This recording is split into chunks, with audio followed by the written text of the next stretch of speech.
Hola mis estimados amigos, muchísimas gracias por continuar acompañándonos en este que se ha convertido definitivamente en la voz de los que no tienen voz, en este su espacio preferido que se ha convertido, repito, en la trinchera de lucha por recuperar la paz, la democracia, la libertad, la estabilidad económica, el empleo, porque se termine esa ley de consumo de drogas que está acabando, que está matando en vida a nuestros niños y adolescentes en todo el territorio nacional. Esta trinchera de lucha porque los jóvenes bachilleres puedan libremente escoger su carrera. En definitiva, pues, por recuperar la paz. Realmente tenemos varios temas muy importantes para todos los ecuatorianos, pero quiero comenzar dando mi más sentido pésame a las Fuerzas Armadas ecuatorianas y a los familiares de los 22 militares fallecidos en un lamentable accidente aéreo. Y comparto plenamente los mensajes que he recibido a través del Twitter y en el Facebook por parte de ustedes, en donde se hace una comparación.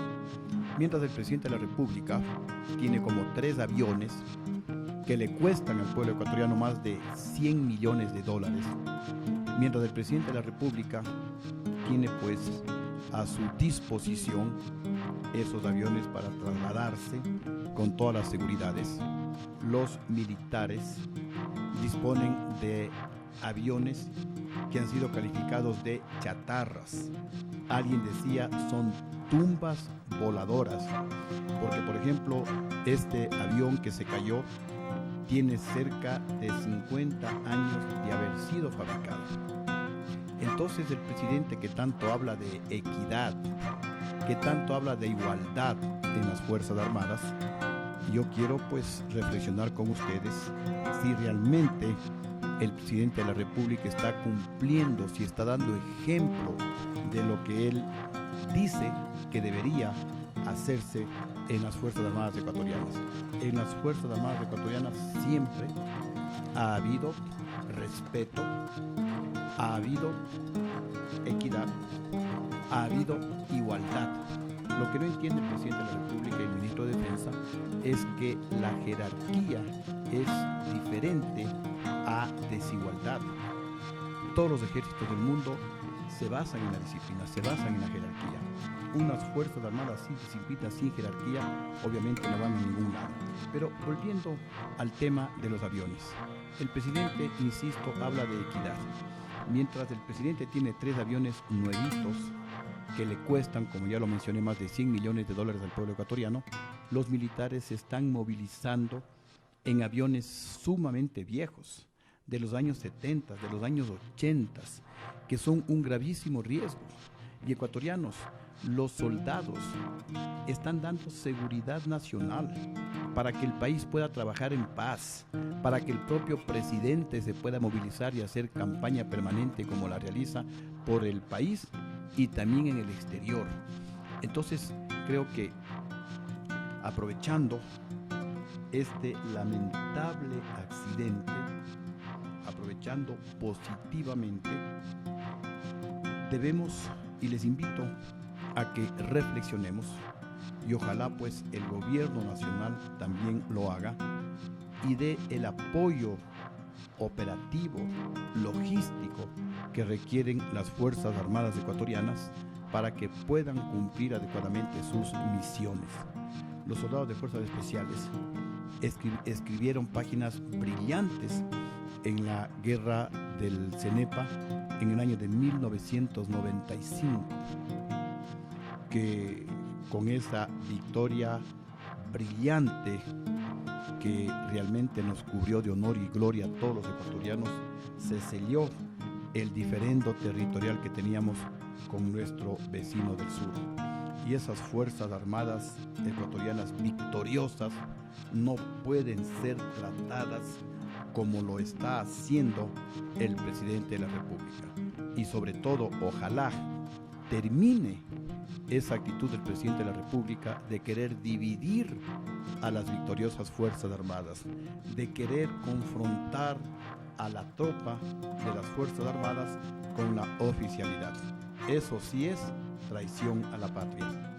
Y también tenemos otros temas importantes en estos últimos días, como por ejemplo aquella decisión del presidente de la República de querer bajar las horas de trabajo para nuestros trabajadores de 40 a 30 horas, cuando lo que debería hacer el presidente de la República, en lugar de bajar las 30 horas, en lugar de con ello bajarles el sueldo a nuestros trabajadores, lo que debería hacer, decía, es más bien traer inversiones productivas al Ecuador para que se generen fuentes de trabajo.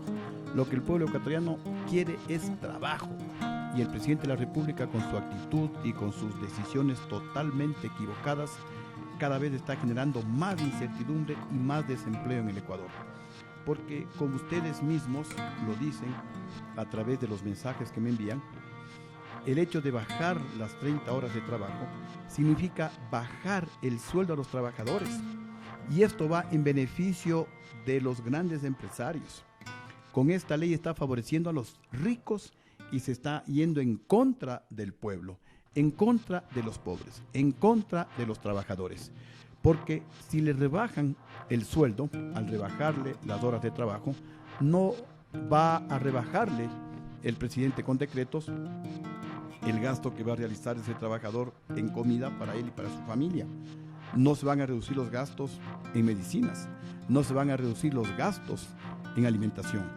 Ya es hora de que el gobierno pare a raya el despilfarro, ya no siga creando más ministerios inservibles como el Ministerio del Buen Vivir, como el Ministerio de Seguridad Interna y Seguridad Externa, como esos ministerios que tiene para manejar la economía, porque ahí se va el dinero de los ecuatorianos, y más bien debe dedicarse a trabajar para generar, para atraer, para motivar inversiones productivas y con ellas pues crear empleo en beneficio de todos los ecuatorianos. Igualmente, el pueblo ecuatoriano está rechazando ese seguro de desempleo, porque lo único seguro es el desempleo y no el seguro de desempleo, porque el seguro de desempleo va a salir del propio dinero de la cesantía del trabajador.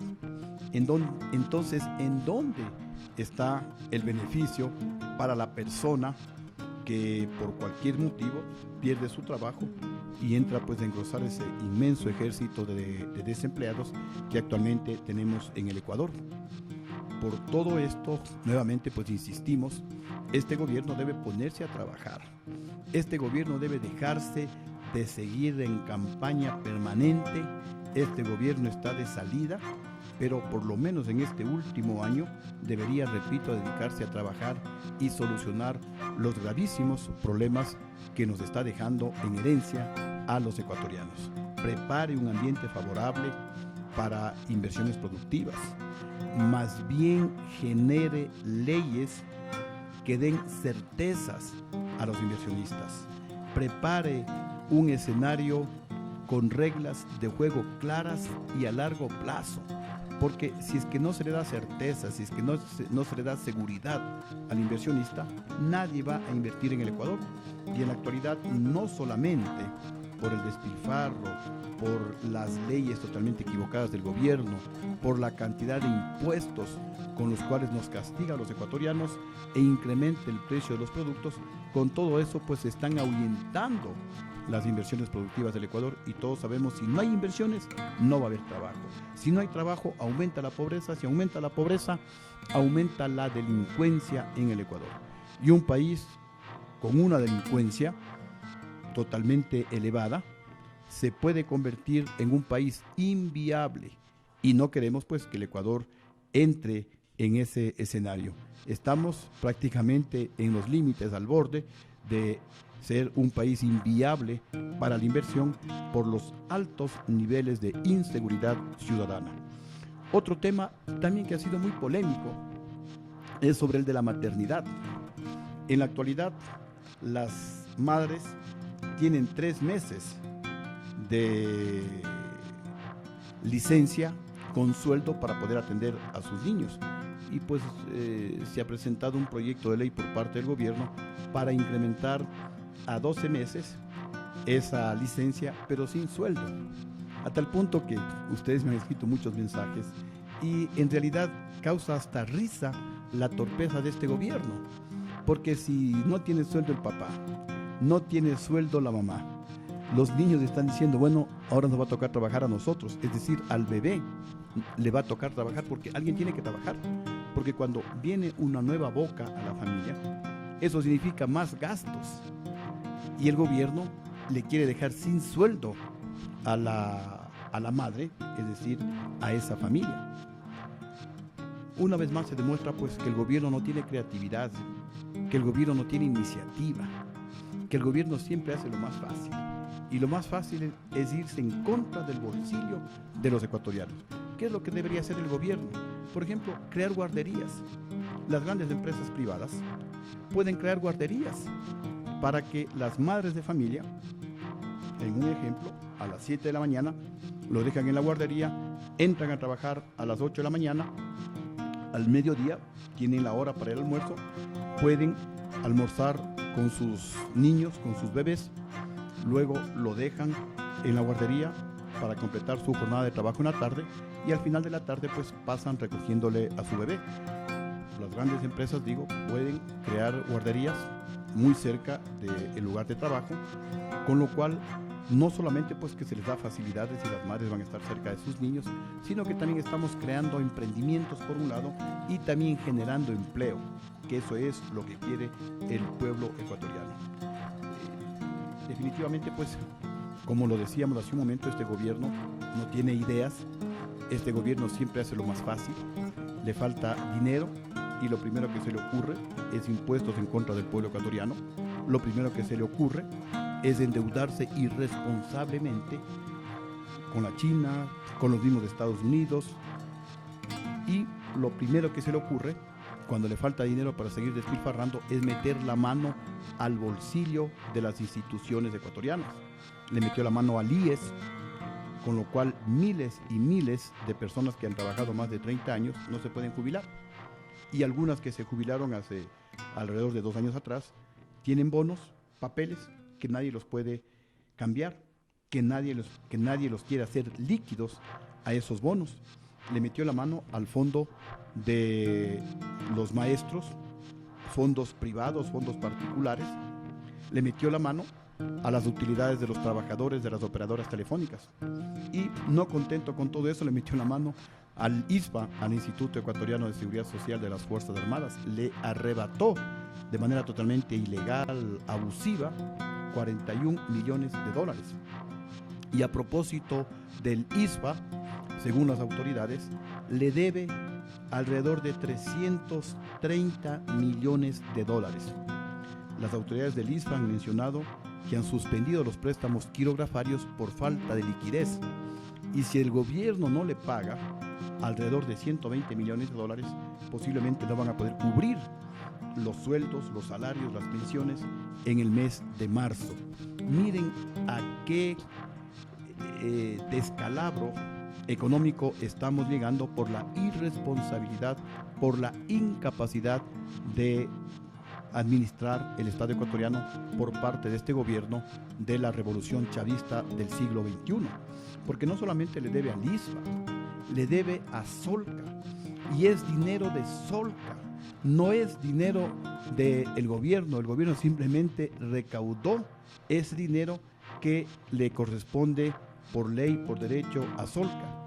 Le debe a los municipios, le debe a las prefecturas, debe a los proveedores, debe a los contratistas del Estado ecuatoriano. Y todo esto pues genera un círculo vicioso que cada día produce más y más desempleo, más y más desesperación en el pueblo ecuatoriano. Para finalizar este nuevo capítulo, quiero invitarles a ustedes una vez más a que depongamos cualquier actitud y prioricemos la unidad. Tenemos que librarnos ecuatorianos de esta amenaza, de esta terrible pesadilla que ha constituido este gobierno del socialismo chavista del siglo XXI, liderado pues por Rafael Correa. Miren lo que está pasando en Venezuela, un país tan rico que parecía imposible que alguien lo pueda destruir. Un país que producía sobre los 3.200.000 barriles diarios de petróleo, que tiene las reservas de petróleo y de gas de las más altas del mundo. A ese país lo destruyeron. Y el Ecuador pues está siguiendo el mismo camino de Venezuela. Así que, ecuatorianos, amables amigos que nos siguen a través de este programa, les invitamos a que luchemos firmemente por lograr esa gran unidad nacional. Solamente la unidad podrá enseñarnos el camino para recuperar esa paz, esa democracia, esa libertad, el empleo que tanto ansiamos todos los ecuatorianos.